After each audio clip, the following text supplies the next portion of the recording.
Olá, eu sou Elimar Filho, pediatra, e bem-vindos ao nosso módulo de pediatria do Como Revalidar. Na aula de hoje vamos falar do tema de crescimento e desenvolvimento, que é um dos temas mais importantes abordados aí nas provas e cobrados nas questões.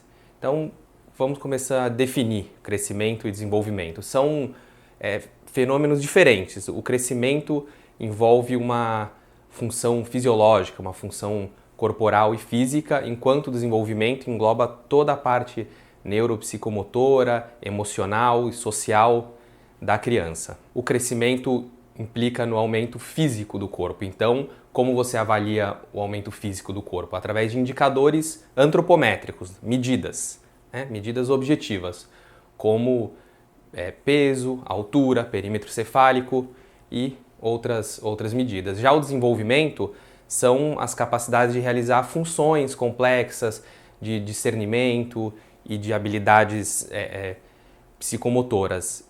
Dessa forma, ela já tem algumas funções subjetivas, então a função do desenvolvimento é muito mais difícil de avaliar do que a do crescimento. Ela não tem uma forma tão objetiva. Claro que existem alguns sinais que a gente consegue pesquisar, principalmente nas crianças menores, mas conforme elas vão crescendo, o desenvolvimento passa a ser uma tarefa muito mais de observação do pediatra.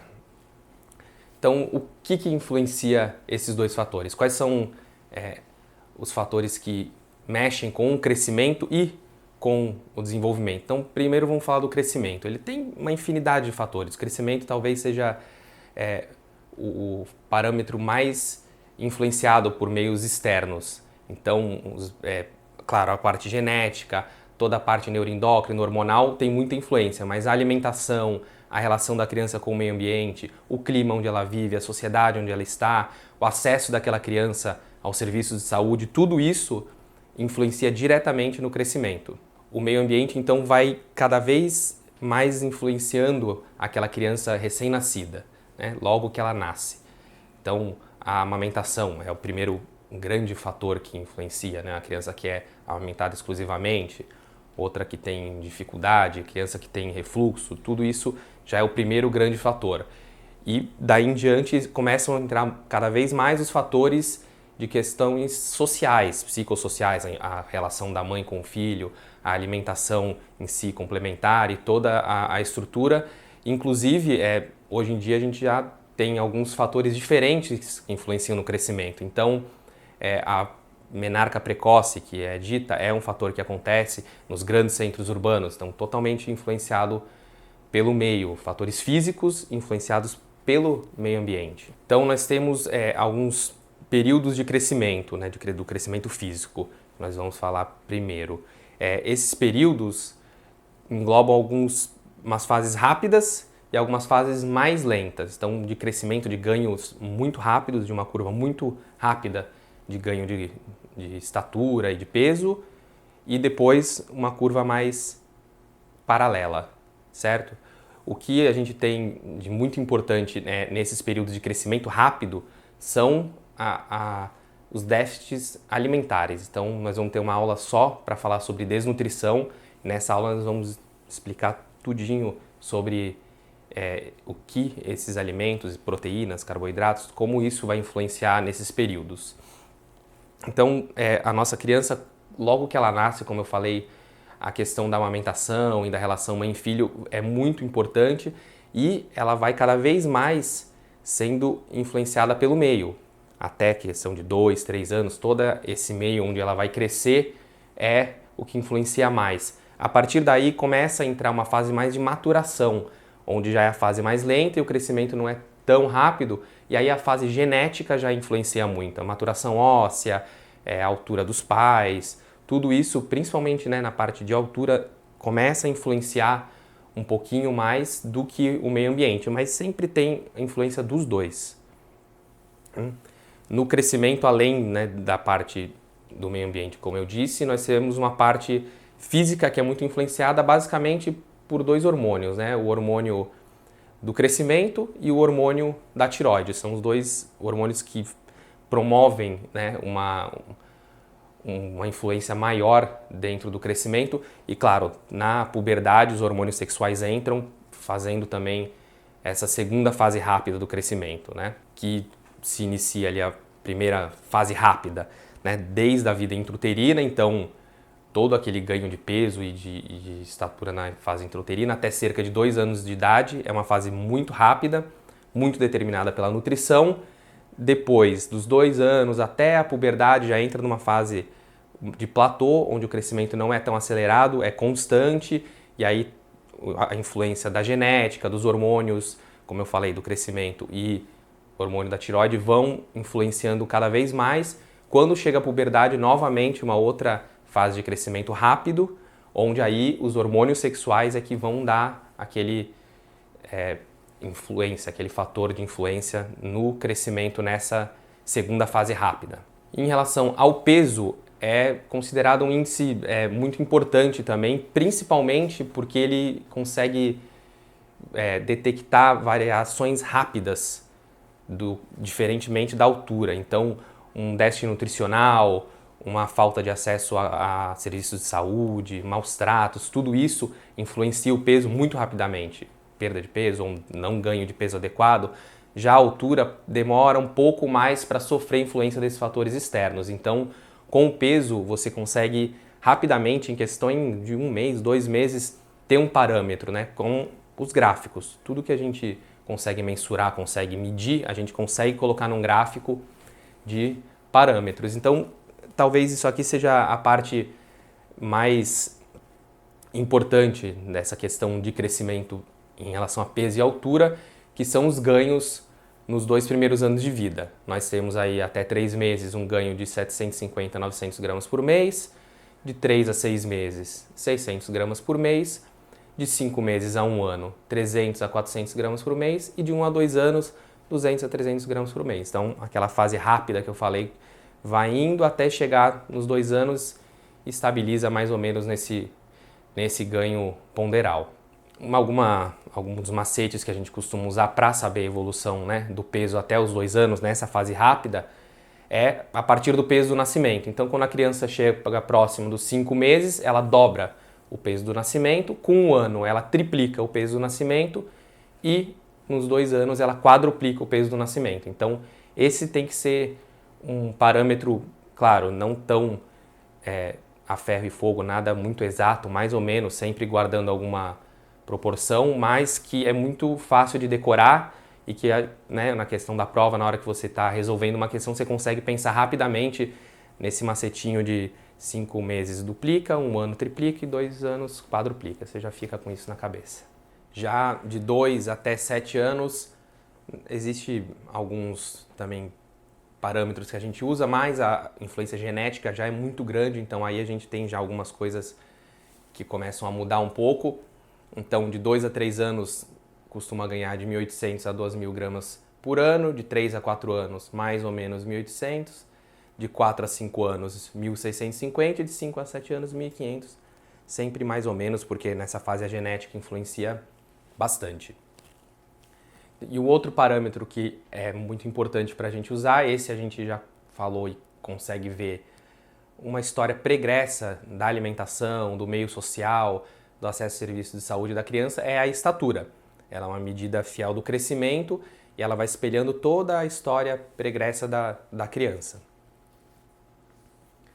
Também a gente consegue usar alguns macetes aí para o ganho estatural, então de 0 a 3 meses, 3 centímetros por mês, de 3 a 6 meses, 2 centímetros por mês, de 6 meses a 1 ano, 1,5 centímetro por mês, entre 1 e 2 anos, 1 centímetro por mês, essa é a fase mais rápida, e aí de 2 a 4 anos, menos de 1 centímetro por mês, cerca de 0,75 centímetros por mês.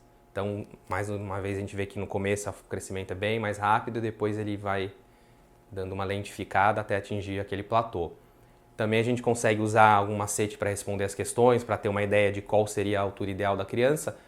Uma criança ao nascimento, mais ou menos 50 centímetros, com 1 ano ela tem mais ou menos 75 centímetros, com 2 anos cerca de 80 a 82 centímetros, aos 3 anos entre 90 e 91 centímetros e aos 4 anos ela atinge a altura de 1 metro. E Um outro fator que a gente falou, que consegue também medir, um fator físico, é o perímetro craniano. É muito importante porque vai ver uma área específica, um crescimento de um órgão específico, né, que é o cérebro. Então ele se desenvolve de uma maneira muito considerável, principalmente ali nos primeiros 12, 15 meses. Então é um parâmetro muito importante nessa fase para você ter o controle do perímetro cefálico e, claro, detectar alguma anomalia cerebral, alguma deficiência, né, até algumas síndromes você consegue detectar simplesmente com a curva de crescimento do perímetro craniano. E também alguns parâmetros aí para vocês usarem bem. Cerca de 35 centímetros ao nascimento. No primeiro trimestre ganha mais 5 centímetros, no segundo trimestre mais 5 centímetros, no terceiro trimestre 2 centímetros e no quarto trimestre 1 centímetro. Então vai diminuindo, mas é um crescimento bem grande nesses 4 primeiros trimestres. Depois, com o ano, atinge cerca de 47 centímetros e aí começa um crescimento mais lento, cresce 1 centímetro nos próximos 6 meses, com 2 anos atinge cerca de 49 centímetros, que já é mais ou menos a formação final do cérebro até a puberdade, onde atinge ali entre 50 e 52 centímetros. Então, a parte de crescimento, a parte de medidas antropométricas é uma coisa muito importante, costuma cair muito em prova, e esses valores vale a pena sempre ter eles na cabeça, mesmo que não sejam exatos, pelo menos uma ideia de velocidade de crescimento, de velocidade de ganho de peso é muito importante.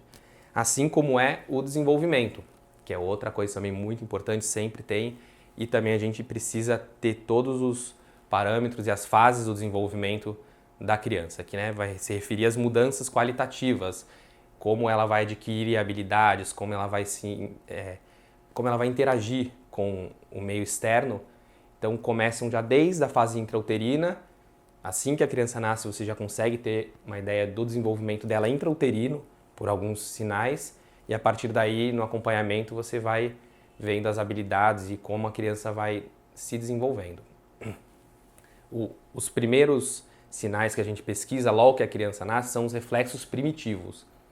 Isso é muito importante porque já consegue medir algumas coisas intrauterinas, algumas deficiências, alguns problemas que podem ter acontecido na gestação, e a partir daí você já consegue ver como essa criança vai desenvolver naqueles primeiros meses. São reflexos identificados no exame físico, então eles são de certa forma mais objetivos, mas dependem do examinador fazer o procedimento adequado e perceber a resposta adequada. Então, os reflexos primitivos que a gente costuma pesquisar e que são muito importantes são a sucção reflexa, desencadeada pela estimulação dos lábios. A criança faz o reflexo de sucção, fica presente ao nascimento, já para mamar, até cerca dos 3 meses de vida, quando a sucção já vai ser alguma coisa mais da criança, alguma coisa partindo dela, não um reflexo. A marcha reflexa, desencadeada também pela inclinação do tronco, a criança troca os passos como se estivesse na marcha, também presente no nascimento até cerca de 3 meses de vida. O reflexo de Moro, que é aquele reflexo de abraçar o mundo quando você faz uma ação brusca ou quando você levanta os braços da criança e solta rapidamente, ela faz uma extensão e abdução dos membros superiores, também presente ao nascimento até cerca de 6 meses de vida. O reflexo de busca, desencadeado quando você faz um estímulo de um lado do rosto da criança para ela virar e pesquisar do outro lado, também fica presente do nascimento até cerca dos 6 meses. O reflexo tônico cervical, que é um outro reflexo também bem cobrado, bem importante, a rotação da cabeça da criança para um lado, enquanto a outra mão do examinador estabiliza o tronco da criança. Então tem uma extensão do membro ipsilateral e a flexão do membro superior contralateral, a famosa posição do esgrimista, também chamado de reflexo do esgrimista. Também presente até os 6 meses de vida, assim como a apreensão palmar, que é o toque na mão, e a apreensão até cerca dos 6 meses de vida. E a apreensão plantar também da mesma forma, o toque ocorre a flexão dos dedos. Já a flexão plantar pode durar até cerca dos 9 meses, considerado normal. e o reflexo cutâneo plantar, o famoso reflexo de Babinski, também costuma ser cobrado, costuma ser dito dessa forma, um estímulo tátil na planta lateral do pé junto com a extensão do hálux. Então, esse reflexo vai passando por algumas mudanças, né? Nos primeiros 6 meses tem uma extensão, né, do hálux e dos dedos do pé. Já no segundo semestre tem uma flexão ou indiferente, e a partir da aquisição da marcha, aí ele tem que ser sempre em flexão. Então é um reflexo que vai mudando, começa em extensão, vai virando em flexão. Essas questões dos reflexos são muito importantes porque a persistência de um reflexo primitivo por muito tempo ou a ausência de um reflexo primitivo logo na primeira investigação já podem dar indicativos de que há alguma deficiência neurológica na criança que merece ser investigada. Seja no nascimento com um reflexo que não foi presente, seja num reflexo presente, mas que persistiu muito tempo. Então, agora a segunda parte do desenvolvimento, já quando a criança começa a adquirir as habilidades de interagir com o meio, principalmente com ela mesma e com o meio, né? Com o seu próprio corpo, se movimentar, conseguir se estabilizar, conseguir se equilibrar, conseguir interagir com as pessoas. É sempre legal essa figura porque a gente usa que o desenvolvimento da criança ele é crânio-caudal e os reflexos também. Vocês viram que aqueles reflexos de sucção, todos aqueles reflexos mais superiores desaparecem mais cedo, depois o da apreensão palmar vai descendo e os últimos reflexos a desaparecerem são os do pé, a apreensão plantar e o reflexo de Babinski. Então, assim como o desenvolvimento psicomotor também acontece da mesma forma. Então, a criança começa com aqueles reflexos primitivos, depois ela vai para os olhos, seguindo a luz, passa a conseguir sustentar o pescoço, sustentar a cabeça, vem para as mãos para mexer em objetos, segurar, passa para o tronco, onde ela consegue já se estabilizar com a coluna, manter sentada, e aí vai para as pernas, para ela engatinhar, ficar em pé e andar. Então, pensando nesse sentido crânio-caudal, você sempre tem uma ideia boa de como a criança está se desenvolvendo. Né? Dentro do desenvolvimento motor, então, das atividades motoras da criança, nessa escala aí, nesse sentido crânio-caudal, inicialmente a criança tem ali um sustento cefálico com 4 meses, senta com apoio aos 6 e sem apoio aos 9. Então, a criança que chega aos 9 meses e não senta já é uma preocupação. A criança que chega aos 6 meses sem sustentar a cabeça também é uma preocupação. E aí, a partir daí, a gente vai indo crânio-caudal. Vai para a pinça superior dos dedos, depois em pé com apoio e até cerca de 18 meses a criança já anda sem apoio estável. Na interação com o meio também acontece da mesma forma. Primeiro ela presta atenção no examinador, ela olha e segue 180 graus com os olhos, já aos 2 meses. Aos 3 meses ela apresenta o sorriso social, ela imita o sorriso de quem está olhando para ela e sorrindo também. Já aos 4 meses ela procura os objetos com a mão, consegue pegar um objeto e a partir daí ela já vai se interagindo diferente. Com cerca de 10 meses ela já tem aquela apreensão com estranhos, com alguém que ela não reconhece e entre 15 e 18 meses ela já começa a fazer alguns movimentos do dia a dia, dar tchau, bater palma, bater na mesa, imitar os gestos das pessoas, mais ou menos nessa fase final desse primeiro desenvolvimento.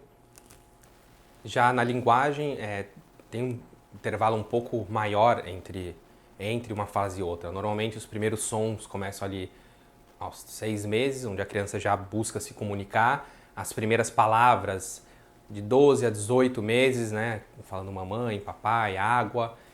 De 18 meses até mais ou menos 2 anos é onde a criança vai tentar formar uma frase, já tentando juntar uma palavra com a outra, e até os 3 anos ela já consegue formar algumas frases com a estrutura gramatical corretamente. Então, se a gente pensar aí naquele sentido crânio-caudal, a gente consegue ter um parâmetro muito bom. São muitos parâmetros para se avaliar, tem muita coisa que dura mais tempo, principalmente dentro da linguagem, então às vezes dentro de 6 meses a criança pode variar muito pouco nessa questão, Já nos reflexos é muito rápido, principalmente ali no primeiro ano a questão motora também é muito mais rápida, né? A criança sai de um tônus ali básico para conseguir ficar em pé sozinha.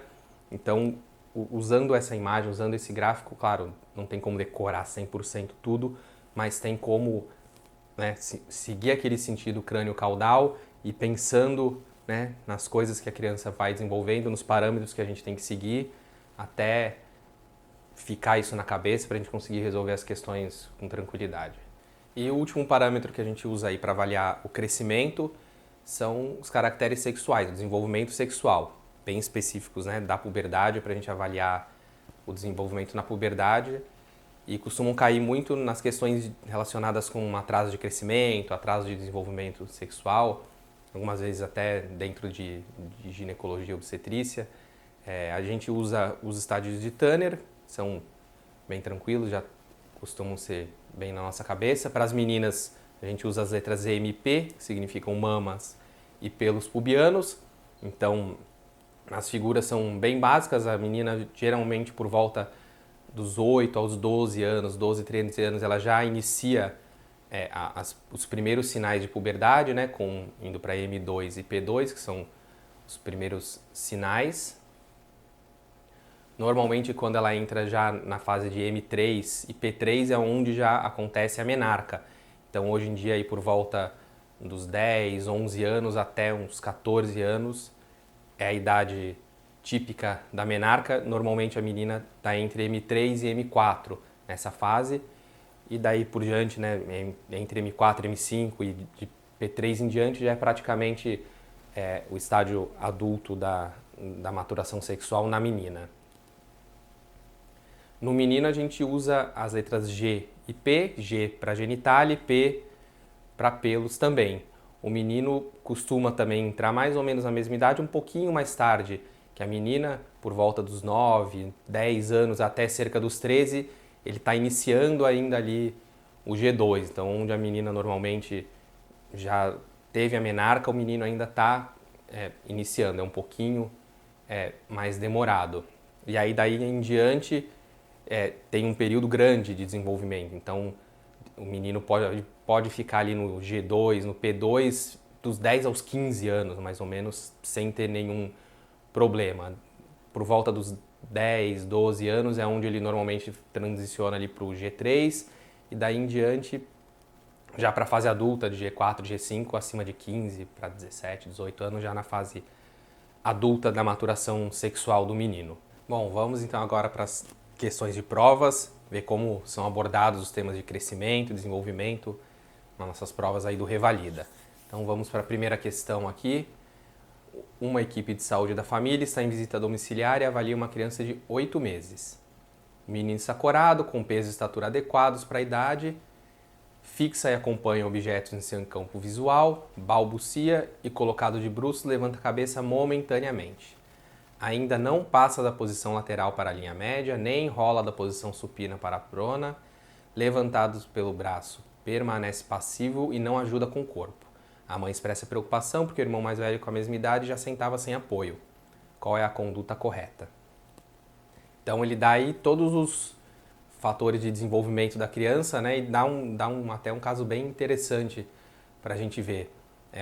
Uma coisa muito importante que ele diz é que ela levanta a cabeça momentaneamente, ou seja, ela não sustenta ainda a cabeça totalmente. A gente viu que até os 5 meses isso já tem que acontecer, ela está com 8, então uma criança que já está com um atraso de pelo menos 3 meses nesse ponto, né? Rolar da posição supina para prona, né? Tudo isso ainda até os 6 meses. Então, assim, já é uma criança que tem pelo menos de 2 a 3 meses de atraso no desenvolvimento em várias áreas, né? Não é só uma coisa específica. Muitas vezes a gente pode detectar uma coisa específica e não perceber o resto, mas tem várias coisas que chamam a atenção dentro dessa criança nesse atraso. Então vamos ver as alternativas. A. Antecipar a consulta seguinte. B. Referir a criança para o serviço de maior complexidade.